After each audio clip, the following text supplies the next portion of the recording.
गुरु मंत्र, एक ऐसा मंत्र जो बदल देगा आपका भविष्य। गुरु मंत्र में आज बात करेंगे शिवलिंग पर इन चीजों से करें अभिषेक, पूरी होगी हर मनोकामना। सावन में रुद्राभिषेक का विशेष महत्व है।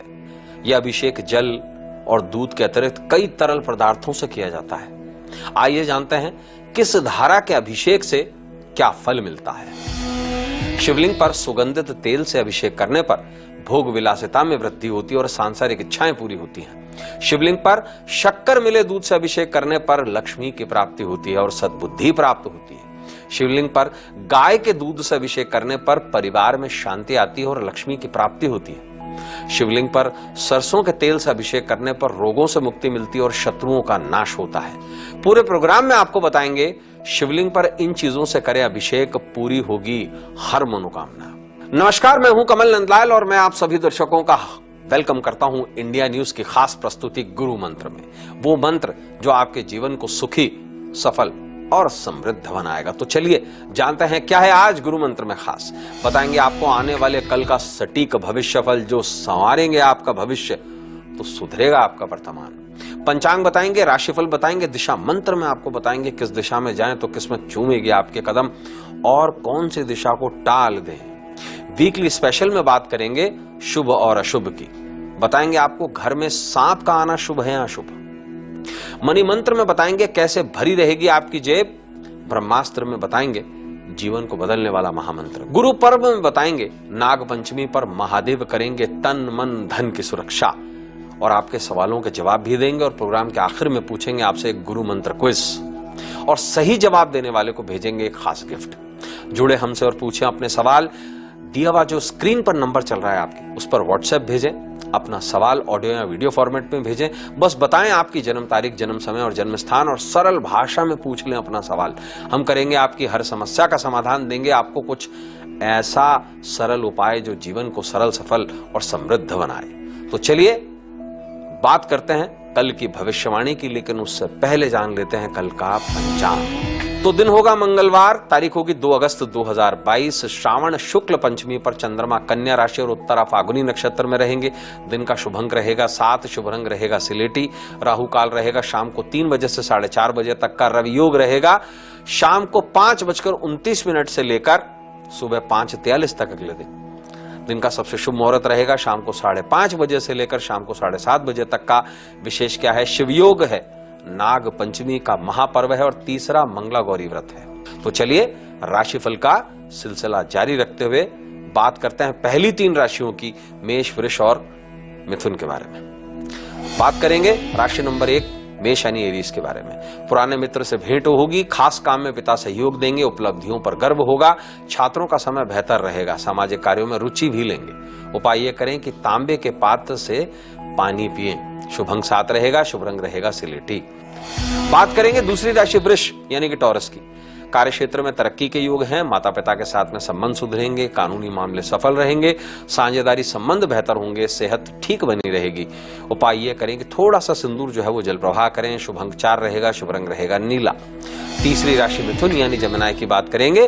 कामकाज में सफल रहेंगे, कारोबारी लाभ के योग हैं, दफ्तर में पार्टी का आनंद लेंगे, संतान से सुख मिलेगा। जीवन साथी के साथ में घूमने फिरने जाएंगे। उपाय ये करें कि तांबे के पात्र में पानी भरकर दक्षिण दिशा में रखें। शुभ अंक 3 रहेगा, शुभ रंग रहेगा पीला।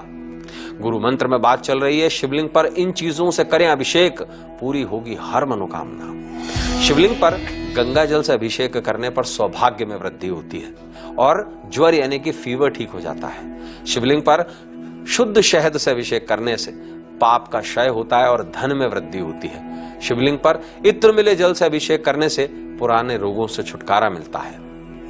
बात करेंगे अब दिशा मंत्र की, वो मंत्र जो आपके जीवन की दशा और दिशा दोनों बदल देगा। तो दिन होगा मंगलवार, दिशाशूल उत्तर में रहेगा, इसलिए उत्तर दिशा की यात्रा यथासंभव टालें। उत्तरा फागुनी नक्षत्र होने के कारण उत्तर में किए गए खास काम निरार्थक रहेंगे। राहु का वास पश्चिम में रहेगा तो पश्चिम दिशा में मांगलिक कार्य फलहीन रहेंगे। अगर किसी बहुत खास काम के लिए इन दिशाओं में जाना जरूरी ही हो तो यात्रा शुरू करने से पहले थोड़ा सा गुड़ खाकर घर से निकलें। कल की दिव्य दिशा है ईशान और कल के दिन को शुभ बनाने के लिए सिंदूर से तिलक करके घर से निकलकर 12 कदम ईशान की ओर चलें। इससे सारे काम आपके सफल होंगे। तो दोस्तों अब समय है आपके व्हाट्सएप लेने का। आइए जानते हैं आज का व्हाट्सएप कहां से आया है। और ये जो व्हाट्सएप आया है ये नई दिल्ली से आया है। भेजने वाली है राधिका शर्मा। राधिका शर्मा जी ने जो अपनी बर्थ डिटेल्स बताई हैं वो हैं 16 सितंबर सन 2002। जो जन्म समय है वो रहे रात को 12:35 यानी कि 12:35 AM और जन्म स्थान नई दिल्ली है। राधिका शर्मा जी अपनी हेल्थ और पढ़ाई के बारे में पूछना चाहती हैं। राधिका जी बताना चाहूंगा आपको, जो आपकी कुंडली बनती है ये मिथुन लग्न की कुंडली बन रही है और लग्न में ही शनि बैठा हुआ है। देखिए ऐसा जरूर मैंने देखा है कि जिस किसी भी कुंडली में अगर केमद्रुम दोष बनता है तो ऐसे लेवल पर व्यक्ति अपनी मेंटल हेल्थ को लेकर बहुत परेशान होता है। देखिए बाकी वाली हेल्थ भी थोड़ी सी प्रॉब्लमेटिक सिचुएशन में है, क्योंकि लगभग पिछले 7 साल से आप 7.5 के प्रभाव में चल रही हैं राधिका जी, और जिसके कारण से हेल्थ, मेंटल पीस, ये सारी चीजों में बहुत ज्यादा प्रॉब्लम नजर आई है। देखिए चंद्रमा का अकेले पड़ जाना केमद्रुम दोष कहलाता है, और अभी वर्तमान समय के अंदर 19 मई 2023 तक आप पर चंद्रमा की महादशा है, और यह जीवन के सबसे बुरे साइकोलॉजिकल कंडीशंस को सूचित करता है। देखिए पढ़ाई की जहां तक बात है, मुझे जरूर लगता है शुक्र का 5वें भाव में बैठना, अपने ही स्वयं घर ही होकर के बैठना, यह अच्छा संकेत है। लेकिन समस्या यह है राधिका जी कि जब तक चंद्रमा के प्रभाव ठीक नहीं हो जाते, जब तक हमारा मन हमारे बस में नहीं है, तब तक पढ़ाई भी बहुत अच्छी नहीं हो पाएगी। तो सलाह आपके लिए सबसे पहले ये कि कुंडली में केमद्रुम दोष जो है उसे विशेष रूप से ध्यान से समझने की जरूरत है। ऐसे में क्या करें, एक 2 मुखी रुद्राक्ष आप प्राण प्रतिष्ठित करवाकर गले में धारण करें। देखिए बुध आपकी कुंडली में हालांकि बहुत अच्छा है, और बुध के प्रभाव को शुभ और करने के लिए आपको इस सलाह दी जाती है कि एक अच्छी क्वालिटी का पन्ना रत्न धारण करें, और पन्ना रत्न त्रिधातु में धारण करें। 80% सोना, 10% जस्ता और 10% कांसा। देखिए कुंडली में राहु और केतु की पोजीशन जो है राधिका जी, ये ऐसी स्थिति में है जिसे नहीं होना चाहिए, और इसे ही विशेष रूप से उलट पोजीशन कहा गया है या वेधा स्थान कहा गया है। तो केतु भी और राहु भी दोनों वेधा स्थान में है। केतु 12वें में सबसे अच्छा, 6ठे में सबसे बुरा, राहु 6ठे में सबसे अच्छा, राहु में और 12वें में सबसे बुरा।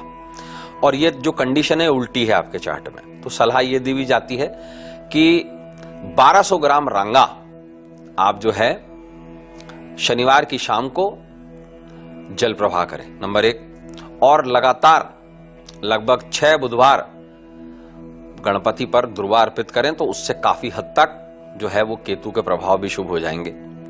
देखिए थोड़ा अच्छा परिवर्तन मैं जरूर मानता हूं। मंगल की जो महादशा है वो कुछ अच्छे परिणाम, शुभ परिणाम आपके लिए लेकर आएगी, और विशेष रूप से चंद्रमा को जरूर ठीक करें, शिव उपासना करें, तो उससे सारी चीजें आपकी बेहतर हो जाएंगी। जुड़ने के लिए धन्यवाद आपका। राशिफल का सिलसिला जारी रखते हैं और बात करेंगे अगली 3 राशियों की। कर्क, सिंह और कन्या के बारे में बात करेंगे। सबसे पहले बात करते हैं राशि नंबर 4 कर्क यानी कैंसर की।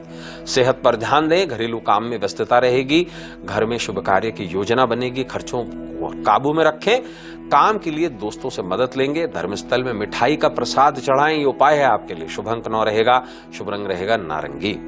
बात करेंगे 5वीं राशि सिंह यानी कि लियो की। परिवार के साथ में समय बिताएंगे, नेतागण को लाभ होगा, पैसों से जुड़े काम में बाधा आएगी, नई नौकरी लगने के योग हैं, व्यापार में लाभ होगा। उपाय ये करें कि नारंगी शेड के कपड़े पहने, शुभ अंक 8 रहेगा, शुभ रंग रहेगा काला।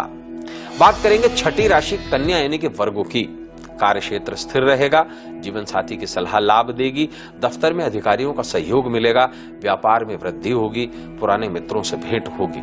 उपाय ये करें कि इच्छा अनुसार मसूर का दान करें, शुभ अंक 3 रहेगा, शुभ रंग रहेगा पीला। तो गुरु मंत्र में बात चल रही है शिवलिंग पर इन चीजों से करें अभिषेक, पूरी होगी हर मनोकामना। शिवलिंग पर तीर्थ के जल से अभिषेक करने पर सुख समृद्धि में वृद्धि होती है और मोक्ष की प्राप्ति होती है। शिवलिंग पर शुद्ध जल से अभिषेक करने पर मानसिक अशांति दूर होती है। शिवलिंग पर पंचामृत से अभिषेक करने पर मनोवांछित लाभ की प्राप्ति होती है। अब बारी है वीकली स्पेशल की, और वीकली स्पेशल में हम बात करेंगे शुभ अशुभ की। और आज हमारा विषय है घर में सांप का आना शुभ है या अशुभ। देखिए, सांप यानी कि नाग, सर्प, सांप को शास्त्रों ने पूजनीय बताया है। महादेव भी सर्प का आभूषण पहनते हैं और उसे स्वीकार करते हैं अपने गले में। घर में सांप के आने के फल परिस्थिति पर निर्भर करते हैं, जैसे कि किस रंग का सांप हो, किस आकार का हो, किस प्रकार का सांप हो। आइए जानते हैं सांपों से जुड़े कुछ शकुन अपशकुन के बारे में। घर में काला सांप आ जाए तो समझ जाएं कि जल्द ही जीवन में तरक्की मिलने वाली है, लेकिन उसे छेड़े ना, उसे जाने दें। घर में काले सांप के आने का अर्थ है कोई अधूरी इच्छा जल्द पूरी होने वाली है। घर में अगर काला सांप बैठा हुआ दिखाई दे तो इसका अर्थ होता है कि समस्या जल्द ही खत्म होने वाली है। घर में अगर काला सांप जाते हुए दिखाई दे तो कोई बड़ी खुशखबरी मिल सकती है। घर में काले सांप का बच्चा दिखाई देने का अर्थ है कोई अधूरी इच्छा है जो जल्द ही पूरी हो सकती है। नवदंपति के घर काले सांप का बच्चा दिखाई देने का अर्थ है जल्दी ही उन्हें संतान की प्राप्ति होने वाली है। घर में सफेद सांप आ जाए तो समझ जाएं कि जल्द ही घर में धन की बरसात होगी।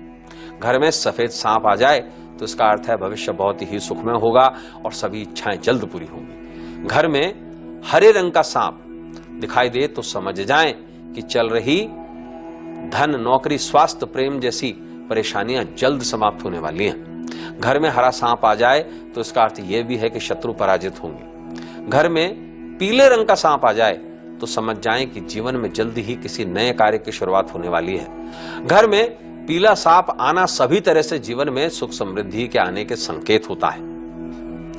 राशिफल का सिलसिला जारी रखते हुए बात करेंगे अगली 3 राशियों की, तुला, वृश्चिक और धनु के बारे में बात करेंगे। बात करते हैं 7वीं राशि तुला यानी लिब्रा की। आय में वृद्धि होगी, पारिवारिक तालमेल सुधरेगा, दफ्तर में वाद विवाद से बचें, खास व्यक्ति से संपर्क से लाभ होगा, सेहत में उतार चढ़ाव रहेगा। उपाय ये करें कि पीपल के पेड़ पर जायफल चढ़ाएं, शुभंचार रहेगा, शुभ रंग रहेगा नीला। बात करेंगे 8वीं राशि वृश्चिक यानी कि स्कॉर्पियो की।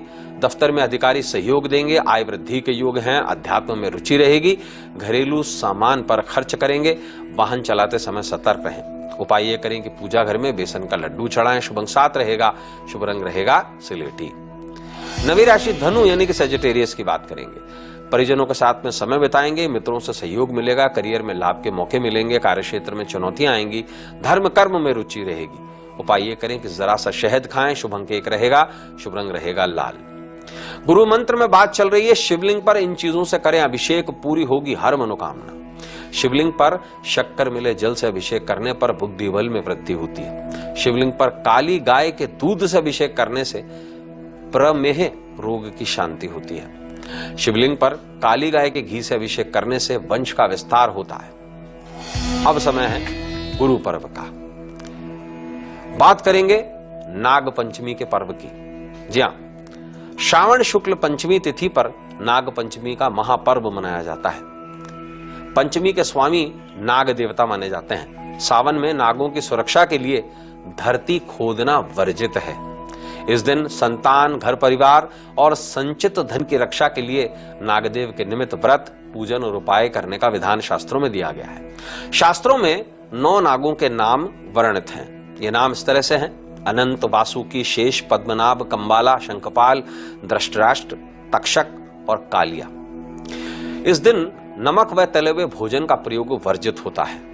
नाग पंचमी के विशेष पूजन उपायों से स्वयं महादेव भक्तों की सभी बुराइयों से रक्षा करते हैं, जीवन में विजयी बनाते हैं, घर परिवार की सुरक्षा होती है और संचित धन की रक्षा होती है। संतान को लंबी आयु प्राप्त होती है। निसंतान दंपत्ति को संतान की प्राप्ति होती है। आइए जानते हैं साधारण पूजन विधि के बारे में। शिवालय जाकर शिव परिवार के साथ में नागदेव का विधिवत पूजन करें, घी का दीपक करें, सुगंधित धूप करें, सफेद फूल चढ़ाएं, चंदन से तिलक करें, दूध से अभिषेक करें, मावे से बने मिष्ठान का भोग लगाकर रुद्राक्ष की माला से 108 बार ब्रह्मास्त्र मंत्र का जाप करें। उपाय क्या करना है आपको, ये ध्यान दें। देखिए, शिवलिंग व नागदेव पर खीर चढ़ाकर पीपल की पेड़ में डाल दें, इससे परिवार की सुरक्षा होगी। अब समय है विशेष ब्रह्मास्त्र मंत्र का। ध्यान से सुनिएगा इस मंत्र को, और इस मंत्र के बारे में ज्यादा जानकारी भी देंगे। ओम नवकुलाय विद्महे विषदंताय धीमहि तन्नः सर्पः प्रचोदयात्। यह विशेष ब्रह्मास्त्र मंत्र सर्प गायत्री मंत्र कहलाता है और इसका उल्लेख लिंग पुराण में है। वराह संहिता के अनुसार सफेद रंग के नाग गुप्त खजाने के रक्षक होते हैं। गरुड़ पुराण के अनुसार नाग पंचमी पर घर के दोनों ओर नागों की मूर्ति खींचकर 9 प्रमुख नागों का पूजन करना चाहिए। स्कंद पुराण के अनुसार और उसमें नगर खंड के अनुसार श्रावण पंचमी को चमत्कारपुर में रहने वाले नागों के पूजन से इच्छाएं पूरी होती हैं और सभी इच्छाएं पूरी होती हैं। व्यक्ति के पितृ जो नाग योनि में आ जाते हैं वह सर्प बनकर वंशज के धन की रक्षा करते हैं। नाग पंचमी पर्व सावन के माह में आता है, जब नागों के बिल में वर्षा होने के कारण पानी घुस जाता है। तब सर्प रूपी हमारे पूर्वज हमसे पूजन और भोजन की उपेक्षा करते हैं ताकि वर्ष उपरांत हमारे धन और वंश की रक्षा कर सकें। राहु केतु को सर्प की संज्ञा दी गई है। राहु को सर्प का सिर और केतु को पूंछ माना गया है। तो दोस्तों, अब समय है आपके ईमेल लेने का। जानते हैं ईमेल में क्या है? भेजने वाले हैं ईमेल अक्षय कुमार जी। अक्षय कुमार जी ने जो अपनी बर्थ डिटेल्स लिखी हैं वो दिखी हैं 4 जुलाई 1993। जन्म समय इनका 12:45 दोपहर का और जन्म स्थान जो है वो पूर्णिया बिहार है। और अक्षय जी पूछते हैं कि मेरा नक्षत्र, राशि और लग्न क्या है, और साथ साथ मुझे अपने जीवन काल में विवाह करना चाहिए या नहीं करना चाहिए। अक्षय जी पूरी जानकारी देते हैं आपको। अक्षय जी, जो कुंडली आपकी बनती है ये तुला लग्न की बनती है और आपका जो चंद्रमा है वो धनु राशि में बैठा हुआ है। आपका जो नक्षत्र है वो है पूर्वा आषाढ़ा, और विशेष रूप से कुंडली में शनि जो है वो पंचम स्थान पर बैठा हुआ है स्वयंगरी होकर। वर्तमान समय के अंदर मंगल की महादशा चल रही है। देखिए, आपने कहा है कि विवाह करना चाहिए या नहीं करना चाहिए। बिल्कुल करना चाहिए, लेकिन कुंडली में कुछ एक ऐसी समस्या है जिसको आपको ध्यान से सुनना होगा। देखिए, कुंडली में स्त्री दोष नाम का एक दोष बनता है। यहाँ शुक्र और केतु जीवन साथी के सुख के भाव यानी कि अष्टम स्थान पर बैठे हुए हैं। शैया भाव के अंदर बृहस्पति का बैठना ये भी थोड़ी सी समस्यावान कंडीशन है, लेकिन इसका मतलब ये नहीं है कि विवाह नहीं करना चाहिए। बिल्कुल विवाह करना चाहिए और विवाह के अच्छे योग भी हैं आपके, उसमें आपको कोई दिक्कत नहीं आएगी। देखिए, मैं लंबे समय से देख रहा हूं कि विशेष रूप से एक समस्या ऐसे लोगों में जरूर आती है या मैं जरूर पाता हूं जिनकी कुंडली में केमद्रुम दोष होता है। और आप माने या ना माने, जिसकी कुंडली में भी केमद्रुम दोष है, समस्या ना होते हुए भी उसको समस्या नजर आती है, और ये एक मनोविकार है। आप ये मानेंगे या नहीं मानेंगे, लेकिन दुनिया के लगभग 35% लोग किसी न किसी तरीके से मनोविकार से पीड़ित हैं, और उसका सबसे बड़ा कारण है चंद्रमा का बिगड़ जाना। आपकी कुंडली में भी चंद्रमा अकेला पड़ गया है, उसके आजू बाजू कोई प्लैनेट नहीं है और किसी भी शुभ ग्रह की दृष्टि इस पर नहीं पड़ रही है। सूर्य पाप ग्रह कहलाता है, क्रूर ग्रह कहलाता है, उसके लिए इसकी दृष्टि से केमद्रुम दोष की काट नहीं होती है। सूर्य अकेला पड़ गया है, चंद्रमा अकेला पड़ गया, जिसकी वजह से कुंडली में केमद्रुम दोष बनता है। तो सबसे पहली एक सलाह, एक 2 मुखी रुद्राक्ष धारण कीजिए और हर प्रदोष पर शिवलिंग पर दूध से अभिषेक करें, यथासंभव जितना कर सकें। चांदी बिल्कुल ना पहने। रात के समय में यानी कि सूर्यास्त के बाद में सफेद कपड़े ना पहने। चावल अगर खाएं तो उसको पीला करके खाएं। दूध अगर पिए तो उसमें हल्दी या कोई चॉकलेट वगैरह मिला के पी सकते हैं। सफेद चीजों का सेवन नहीं करना है। और विशेष एक जरूर काम करें कि अपने पिता को अपने हाथों से दूध पिलाएं, तो निश्चित रूप से जीवन में ये जो समस्याएं आ रही है, मानसिक रूप की समस्याएं, इससे आपको मुक्ति मिलेगी। जुड़ने के लिए धन्यवाद आपका। राशिफल का सिलसिला जारी रखते हैं और बात करते हैं आखिरी 3 राशियों के बारे में, मकर, कुंभ और मीन के बारे में। शुरुआत करते हैं 10वीं राशि मकर यानी कैप्रिकॉर्न के बारे में। घर पर मेहमान आएंगे, दाम्पत्य मधुर रहेगा, कार्यक्षेत्र में लाभ के मौके मिलेंगे, अचानक धन लाभ के मौके मिलेंगे, काम में नए अनुभव प्राप्त होंगे। उपाय ये करें कि किसी बुक या डायरी पर सिंदूर से आह लिखें, ये मंगल का बीज है। शुभ अंक 6 रहेगा, शुभ रंग रहेगा गुलाबी। 11वीं राशि कुंभ यानी कि एक्वेरियस की बात करेंगे। कार्य क्षेत्र में तरक्की होगी, रुके हुए काम पूरे होंगे, कामकाज में भाई बहन सहयोग देंगे, दफ्तर में कामकाज की तारीफ होगी, विवाह के प्रस्ताव भी मिलेंगे कुमारों को। उपाय ये करें कि पूजा घर में चमेली के तेल का दीपक करें। शुभ अंक 6 रहेगा, शुभ रंग रहेगा गुलाबी। बात करते हैं 12वीं राशि मीन यानी पाइसेस की। घर में खुशी का माहौल रहेगा, संतान से खुशखबरी मिलेगी, दफ्तर में लोग प्रभावित होंगे, दाम्पत्य में तालमेल रहेगा, व्यापारिक लाभ के योग हैं। उपाय ये करें कि गाय को गुड़ खिलाएं। शुभ अंक 1 रहेगा, शुभ रंग रहेगा लाल।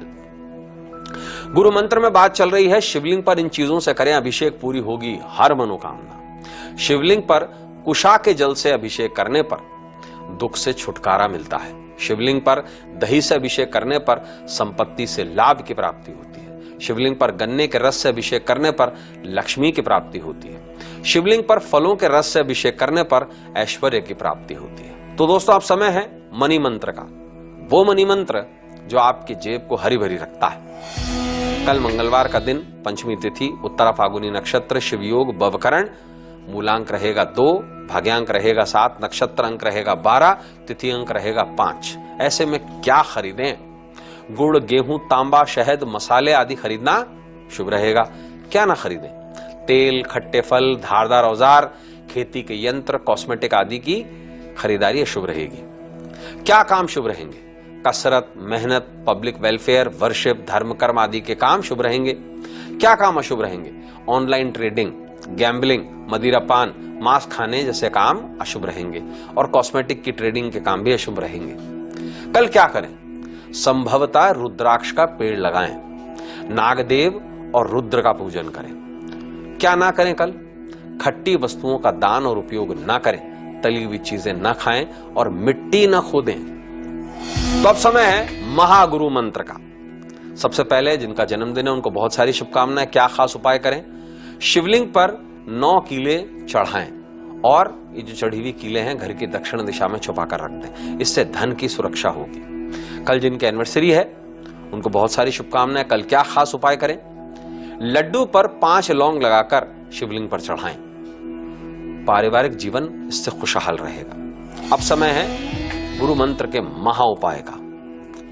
देखिए, भोजपत्र पर अनार की कलम और अष्टगंध से 9 नाग बना लें छोटे छोटे और इसे शिवलिंग पर चढ़ाकर इसे जल प्रवाह कर दें। इससे पाश दोष यानी कि काल सर्प दोष में राहत मिलेगी। समय अब गुरु मंत्र को इसका। बड़ा साधारण सा सवाल आपके लिए, भगवान कार्तिक के कितने सर हैं? बस इस सवाल का जवाब देकर पाएं खास गिफ्ट। तो दोस्तों, अब समय है आपसे इजाजत लेने का, लेकिन जाने से पहले आपको जरूर बता दूं कि कल के गुरु मंत्र में क्या होगा खास। शिवलिंग के पास एक दीपक जलाने से दूर होगा दुर्भाग्य का अंधकार। गुरु पर्व में बताएंगे स्कंद षष्ठी पर कैसे शिवपुत्र कार्तिकेय के पूजन से संतान के कष्ट होंगे दूर। वीकली स्पेशल में बात करेंगे सामुद्रिक शास्त्र की और बताएंगे आपको पुरुष के कान, बताएंगे कि वो बनेंगे मालामाल या होंगे कंगाल। तो दोस्तों, आज के लिए बस इतना ही। कल आपसे फिर मुलाकात होगी ठीक दोपहर 2:30 बजे इंडिया न्यूज की खास प्रस्तुति गुरु मंत्र में। अब अपने मित्र कमल नंदलाल को इस उम्मीद के साथ इजाजत दीजिए कि हम सभी का आने वाला कल आज से कुछ सुखद, सुंदर और स्वर्णिम हो। इजाजत दीजिए। नमस्कार, नमः शिवाय।